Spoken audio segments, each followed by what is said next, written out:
அன்புக்குரியவர்களே, இன்றைய இந்த நற்கருணை ஆராதனை இந்நாள் வரை இந்த கொரோனா தொற்றினால் அவதிப்பட்டு இறந்தவர்களுக்காகவும், தற்போது இந்த கொரோனா தொற்றினால் அவதிப்பட்டிருக்கிற மருத்துவமனைகளிலும் இல்லங்களிலும் தன்னை இந்த கொரோனா சிகிச்சைக்காக உட்படுத்திக் கொண்டிருக்கிற மக்களுக்காகவும் சிறப்பாக இந்த நற்கருணை ஆராதனையை சொல்லிப்போம்.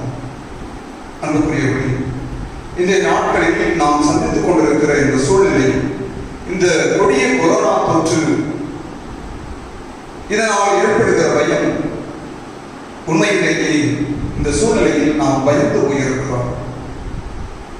நாங்கள் வல்லரசுகள் எங்களை ஒன்றும் செய்ய முடியாது, எதிர்களை அழிக்க எங்களிடம் வலிமை மிகுந்த ஆயுதங்கள் இருக்கின்றன என்றெல்லாம் தங்களை விரும்பி பாடிய உலக நாடுகளே, இந்த சிறிய ஒரு கொடிய வைரஸை அழிக்க முடியாமல் பயந்து தன்னையே ஒடுக்கிக் கொண்டிருக்கிற நிலையை நாம் காண்கிறோம்.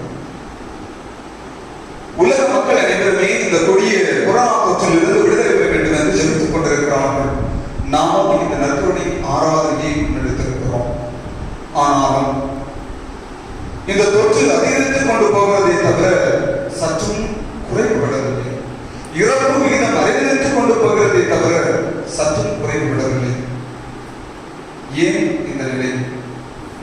இந்த நிலை மாறுமா? ஏன் நம்முடைய ஜெபங்கள் கேட்கப்படவில்லை என்ற கேள்விகளுக்கு தான் விடை காணவே இந்த நற்கருணை ஆராதனையை சிந்திக்க நாம் நினைக்கப்படுகிறோம். இந்த நற்கருணை ஆராதனையை தொடங்குவதற்கு முன்பாக எல்லா வல்ல இறைவனை நாம் ஆராதிப்போம். அவரே நம்மளுக்கு அருளும் கோட்டையுமாக இருக்கிறார். எல்லா விதமான அருள்களையும் நமக்கு பொழிந்து நம்மை வழிநடத்துகின்றார், பாதுகாக்கின்றார்.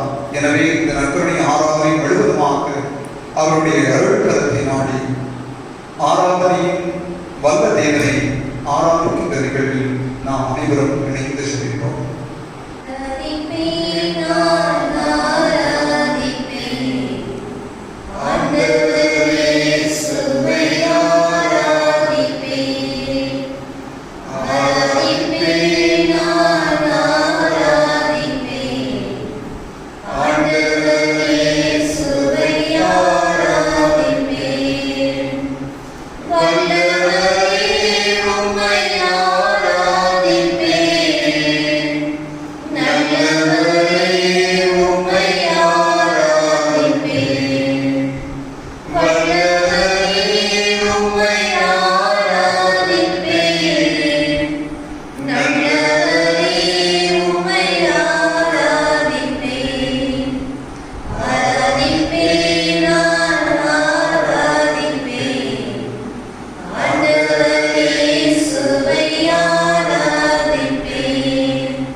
இந்த கொரோனா தொற்று எப்போது முடியும்? இந்த சூழ்நிலையிலிருந்து நாங்கள் எப்போது வெளியே வருவோம்?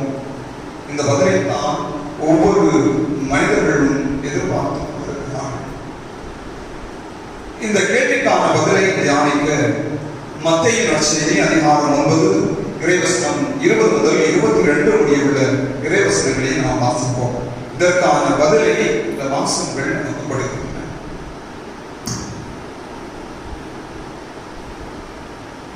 அப்பொழுது 12 ஆண்டுகளாய் இரத்த போக்கினால் வருந்திய ஒரு பெண் அவருக்கு பின்னால் வந்து அவரது மேலுடையின் ஓரத்தை தொட்டார். ஏனெனில் அப்பெண், நான் அவருடைய ஆடையை தொட்டாலே போதும், நலம் பெறுவேன் என தமக்குள் சொல்லிக் கொண்டார். இயேசு அவரை திரும்பி பார்த்து, மகளே, துணிவோடு இரு, உனது நம்பிக்கை உன்னை குணமாக்கிற்று என்றார். அந்நேரத்திலிருந்தே அப்பெண் நலம் அடைந்திருந்தார். இரத்த போக்கினால் அவதியுற்ற பெண் 1-2 ஆண்டுகள் அல்ல, 12 ஆண்டுகளாய் இரத்த போக்கினால் அவதியுற்ற பெண் ஒருவர் இயேசுவுடைய மேலாடையை தொடுகிறார். அவர் அந்த நோயிலிருந்து முழுவதுமாக நலமடைகிறார். அன்புக்குரியவர்களே, இந்த 12 ஆண்டுகள் அந்த பெண் எத்தனை மருத்துவரை சந்தித்திருப்பார், எத்தனை வகையான மருந்துகளை உண்டு கொண்டிருப்பார், எத்தனை விதமான முயற்சிகளை இந்த நோயிலிருந்து விடுபட வேண்டும் என்று தன்னகத்தை கையாண்டிருப்பார். ஒன்றும் அவருக்கு பலனளிக்கவில்லை. அன்புக்குரியவர்களே, இன்றைய நாளிலும் நாம் இது போலத்தான் இந்த கொரோனா தொற்றிலிருந்து விடுபடுவதற்காக பல முயற்சிகளை மேற்கொள்கிறோம்.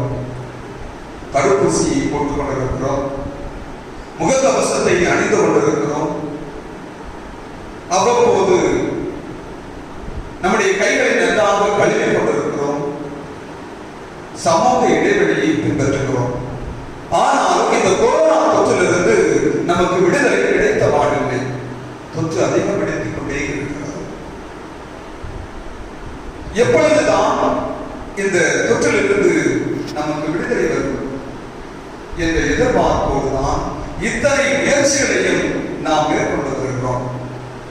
அன்புக்குரியவர்களே, இந்த முயற்சிகள் எல்லாம் கடைபிடித்த பொழுதும் இந்த நோய் நம்மை விட்டு நீங்கிவிட்டதா என்றால் இல்லை.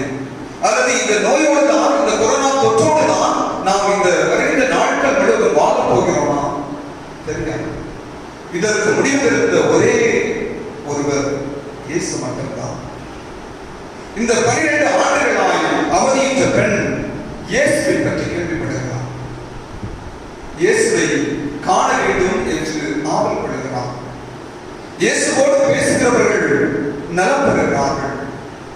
இயேசுவை தொடுகிறவர்கள் தங்களுடைய காயங்களிலிருந்து, நோய்களிலிருந்து விடுதலை பெறுகிறார்கள். இயேசுவை தொடுகிறவர்களும் தங்கள் நோயிலிருந்து நலம் அடைகிறார்கள். நானும் இயேசுவை தொட வேண்டும் என்ற எண்ணம் அந்த பெண்மணிக்கு எழுப்புகிறது. ஆனால் ஐயம் தனக்குள்ளே குடிகொண்டிருக்கிறது. இந்த 12 ஆண்டுகளுக்கான இரத்தப்போக்கு என்ற நோய், இந்த தொற்று என்பது வெளியே சொல்லப்படாத ஒரு நோயாக, அவமானத்திற்கு உட்பட்ட நோயாக கருதப்படுகிறது. எனவே அந்த பெண்மணியானவர்கள் தயங்குகிறார். நான் எப்படி இயேசுவை சென்று, ஆண்டவரே, நான் இரத்தப்போக்கினால் அவதியிடுகிறேன் என்று வெளிப்படையாக சொல்ல முடியும்? அன்று கருதுகிறார். என்ன செய்வது? அன்புக்குரியவர்களே, இதே சூழ்நிலையில் தான் இந்த கொரோனா தொற்று காலத்திலும் நாமும் கையாளுகிறோம். அங்கே போகாத, அந்த வீட்டில் இருக்கவங்களுக்கு கொரோனா இருக்கிறது என்று நம்மையே நாம் நம்முடைய குழந்தைகளையும் நம்முடைய உறவுகளையும் விட்டு விலகி உறவுகளை பிரித்து கையாளுகின்ற நிலைமைக்கு நாம் தள்ளப்பட்டிருக்கிறோம். பாசம் இருக்கிறது, பார்க்க வேண்டும் என்ற ஆசை இருக்கிறது.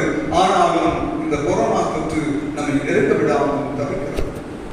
அந்த 12 ஆண்டுகளாய் அவதியுற்ற இரத்தப்போக்கினால் அவதியுற்ற பெண் எப்படி அந்த நோயை வெளிப்படையாக சொல்ல முடியவில்லையோ, அதே போலதான் இந்த கொரோனா தொற்றின் நோய் நம்மை உறவுகளிடமிருந்து பிரித்தாக்குகிறது. அன்புக்குரியவர்களே, இறுதியாக அந்த பெண்மணி ஒரு முடிவை எடுக்கிறார். நான் என்ன செய்வேன்? இயேசுவை பார்ப்பவர்கள் நலம் பெறுகிறார்கள், இயேசுவை தொடுகிறவர்கள் தங்கள் நோயிலிருந்து விடுதலை பெறுகிறார்கள், இயேசு தொடுகிறவர்களும் குணமடைகிறார்கள். நான் என்ன செய்வேன்? தனக்குள்ளாக ஒரு முடிவை எடுக்கிறார்.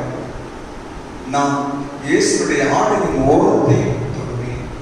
நம்பிக்கையின் உச்சகட்டத்திற்கு அந்த பெண்மணி சொல்கிறார், நான் ஆண்டவருடைய இயேசுடைய ஆடையின் ஓரத்தை நான் தொடுவேன், என் நோயிலிருந்து நான் விடுதலை பெறுவேன் என்ற ஒரு ஆழ்ந்த விசுவாசத்திற்கு தள்ளப்பட்டவர்களால் அந்த ஆடையின் ஓரத்தை தொடுமாறு செல்கிறார்.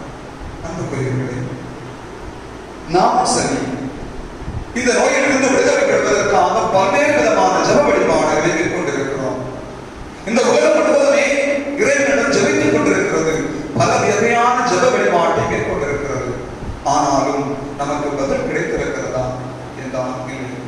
ஏன் நம்முடைய ஜெபம் கேட்கப்படவில்லை என்ற கேள்விகளுக்கு விவிலிய வல்லுநர்கள் விவிலியத்தின் அடிப்படையிலே 4 காரணங்களை குறிப்பிடுகிறார். முதலாவதாக யாக்கோபு புத்தகம் அதிகாரம் 4 இறைவசனம் 3 நாம் வாசிப்போம்.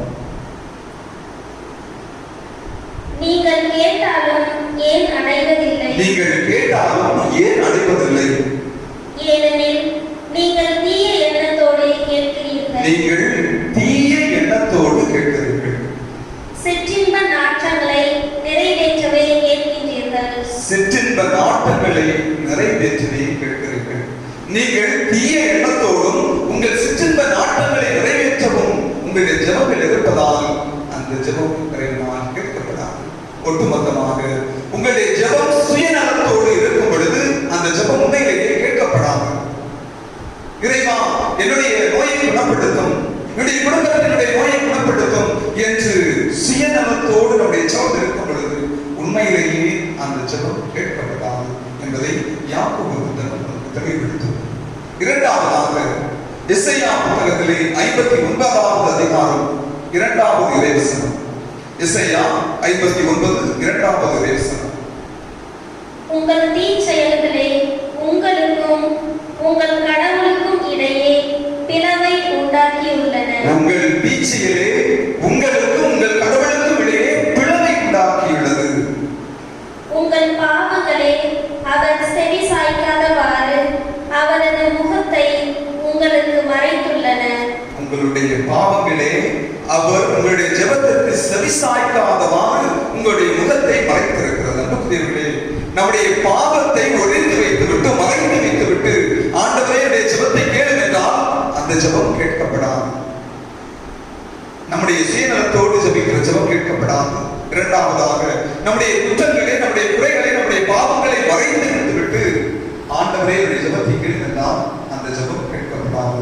மூன்றாவதாக மார்க்கு நற்செய்தி அதிகாரம் 11 இறைவசனம் 24 மற்றும் 25. உங்களுக்கு சொல்கிறேன், நீங்கள் இறைவனிடம் வேண்டும் போது எவற்றையெல்லாம் கேட்பீர்களோ அவற்றை பெற்றுவிட்டீர்கள் என நம்புங்கள். நீங்கள் கேட்டபடியே நடக்கும். நீங்கள் வேண்டுதல் செய்ய நிற்கும் போது யார் மீதாவது நீங்கள் மனத்தாங்கள் கொண்டிருந்தால் மன்னித்து விடுங்கள். அப்போது உங்கள் விண்ணக தந்தையும் உங்கள் குற்றங்களை மன்னிப்பார். அன்புக்குரியவர்களே, யார் மீதாவது கசப்புணர்வு இருந்தால் அதை மன்னித்து விடுங்கள். இந்த இறைவசனம் வெளிப்படுத்துவது கசப்புணர்வோடு பிறர் மீது கொண்ட குற்ற குறைகளோடு நாம் இறைவனுக்கு செலுத்துகின்ற வேண்டுதல் ஒருபோதும் கேட்கப்படாது. யார் மீதாவது வெறுப்புணர்வோடோ கசப்புணர்வோடு நாம் எழுப்புகின்ற விண்ணப்பங்களும் ஜெபங்களும் உண்மையிலேயே இறைவனால் ஏற்றுக்கொள்ளப்படுவதில்லை, செவி சாய்க்கப்படுவதில்லை. நான்காவதாக லூக்கா எழுதிய நற்செய்தி அதிகாரம் 18 இந்த அதிகாரத்தில் நாம் வாசிக்கின்றோம். 2 நபர்கள் ஜெபிக்க செல்கிறார்கள். ஒருவர் பரிசேயர், இன்னொருவர் பாவி. இந்த 2 பேரும் ஜெபிக்கிறார்கள். ஒருவருடைய ஜெபம் ஏற்றுக்கொள்ளப்படுகிறது, மற்றொருடைய ஜெபம் நிராகரிக்கப்படுகிறது. ஏனெனில் அவர் தன்னையே உயர்ந்தவராக கருதுகிறார். இன்னொருவரோ ஆண்டவரை அன்னாரும் பார்த்த தகுதியற்றவராய், ஆண்டவரே நான் பாவி, என்னுடைய பாவங்களை மன்னியும் என்று தன்னை தானே இறைவன் காத்துக் கொள்கிறார். அகந்தையோடு நாம் எழுப்புகின்ற ஜெபங்கள் ஒருபோதும் இறைவனால் கேட்கப்படுவதில்லை. அகந்தையோடு நாம் எழுப்புகின்ற ஜெபங்கள்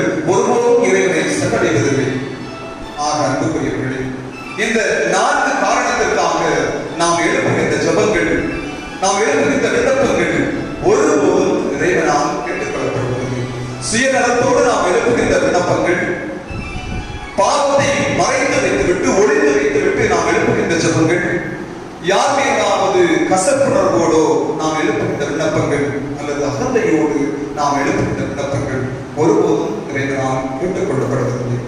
அப்படி என்றால் எப்பொழுது என்னுடைய ஜெபம் கேட்டுக்கொள்ளப்படுகிறது என்பதற்கு விடையாகவே இன்றைய நாம் தியானித்த அந்த 12 ஆண்டுகளாய் இரத்த போக்குதலால் அவதியிட்ட அந்த மகனுடைய நம்பிக்கை அமைகிறது. நம்பிக்கையோடு கேட்பதை யாவரும் பெற்றுக்கொள்கிறார்கள். மத்திய நற்செய்தியிலே நாம் வாசிக்கின்றோம், கடுகளவு விசுவாசம் கொண்டு நீங்கள் ஒரு அத்திமரத்தை இடம்பெயர்ந்து போய் கடலிலே வேறொன்று நடுகின்றால் அது உங்களுக்கு நடுகிறது, அது செவிசாய்க்கிறது என்கிறார். நம்பிக்கையோடு நாம் கேட்கின்ற விண்ணப்பங்கள் நமக்கு செவிசாய்க்கப்படுகின்றன. அன்புக்குரியவர்களே, இந்த ஆராதனையின் இறுதி கட்டத்தில் நிறைந்திருக்கிறனா? உண்மையிலேயே என்னுடைய ஜெபம் இறைவனுக்கு உகந்ததாக இருக்கிறதா? என்னுடைய விண்ணப்பங்கள் இறைவனுக்கு ஏற்புடையதாக இருக்கிறதா? என்னுடைய ஜெபம் இறைவனால் கேட்கப்பட வேண்டும் என்றால் நான் என்னுடைய விண்ணப்பத்தை, என்னுடைய ஜெபத்தை எப்படி மாற்றி அமைத்துக் கொள்ள வேண்டும் என்று சிந்திப்போம். இறைவனிடம் நம்பிக்கையோடு கேட்போம். ஆண்டவரே, இந்த கொரோனா தொற்று காலத்திலே உம்முடைய வல்லமைகளை முழுவதுமாக ஆட்கொள்ளவும், இந்த தொற்றினால் இறந்தவருடைய ஆன்மாக்களை இதாமே விண்ணகத்தில் எடுத்துக் கொள்ள வேண்டுமாகவும், இந்த கொரோனா தொற்றினால் அவதிப்பட்டுக்கொண்டிருக்கிற உள்ளங்களை நிறைவாக ஆசீர்வதியும். அவர்கள் வெகு வெகுவாக இயல்பு நிலைக்கு திரும்ப நீதாமே அருள் புரிய வேண்டுமாகவும் நாம் இந்த ஆராதனையை நாம் தொடர்ந்து ஜெபிப்போம். உன்னதமான கர்த்தரையே நாம் ஆதாயம் ஆக்கிக் கொள்ளும் பொழுது அந்த இரத்தப்போக்குடைய பெண் இறைவனை தனக்கு ஆதாயம் ஆக்கிக் கொண்டது போல, அவருடைய ஆடை நான் தொட்டால் நலமடைவேன் என்று அவருடைய சக்தியை, அவருடைய வல்லமையை தனக்கு ஆதாயமாக்கிக் கொண்டது போல, இறைவனை தனக்கு ஆதாயமாக்கிக் கொண்டது போல, நாமும் இந்த கொரோனா தொற்று காலத்தில் இறைவனை நமக்கு ஆதாயமாக்கிக் கொள்ளப்படுவோம். இந்த தொற்றிலிருந்து நம்மை நிறைவாக விடுதலை அளிக்க, நம்மை ஆசீர்வதிக்க வேண்டுமாய் தொடர்ந்து இறைவனை ஜெபிப்போம்.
உம்முடைய மீட்பின் மறைவுகளை விடாமல் அனுமதிக்க